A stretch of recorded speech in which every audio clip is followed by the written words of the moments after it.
Почитувани представници на медиумите, почитувани граѓани на Република Македонија. Овие документи, кои што ги држам, а подоцна и вие ќе може да ги добиете, се најдобриот доказ дека Зоран Заев и Спасовски во МВР спроведуваат партиско-политичка чистка.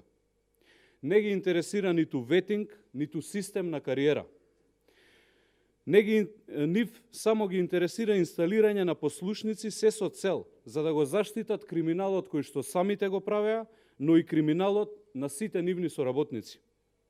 Затоа, како што кажавме, оние кои работат по закон, а не по политички наредби на Спасовски, се целосно деградирани и шиканирани. Спасовски и Заев ги казнуваат со незаконско прераспределување, а во најголем број од случаевите и многу подалеку од своите места на живење.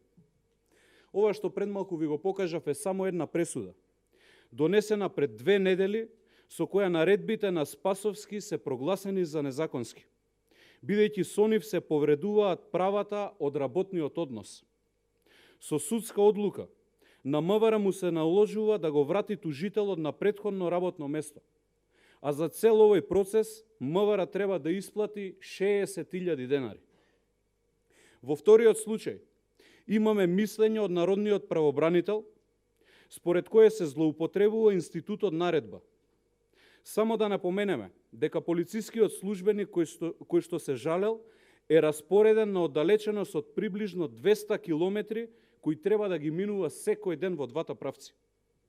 Дури и внатрешната контрола за да го покрие срамот и да спречи поскапи судски процеси констатирала дека наредбите се незаконски.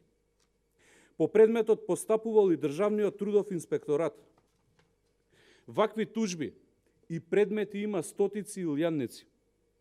Спасовски свесно и намерно ја крие бројката, бидејќи не сака да се дознае колкава материјална штета му предизвикува на МВР, освен што целосно го урниса угледот и ефикасноста на оваа институција.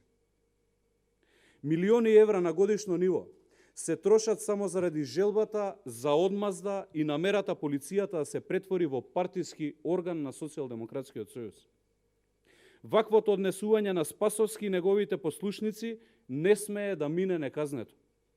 После 12 април, правото и законите ќе важат подеднакво за сите и никој нема да може да избега од одговорноста.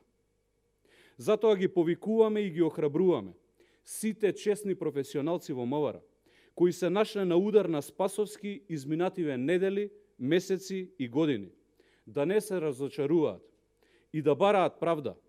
Тие треба да тужат и да се борат за сопствените права. Правните тимови на ВМРО ДПМН им стојат целосно на располагање. Почитувани, молкот вообичаено значи одобрување, но молкот на Заев и Спасовски во врска со скандалозната систематизација и скандалозните вработувања пред избори значи признание. Признание дека ја немаат поддршката на граѓаните, дека губат и дека се подготвени да направат се само за да ја намалат разликата. Подготвени се да го изиграат договорот од пржино и да ја доведат во ризик безбедноста на изборите. Затоа повторно предупредуваме да се откажат од плановите за нова систематизација и нови вработувања на само 1 месец пред формирање на техничка влада. Единствено што ќе постигнат е тоа што нивните послушници и соработници ќе ги вовлечат во криминал за кој што подоцна ќе одговараат. Престои обнова на Македонија после 12 април. Ви благодарам.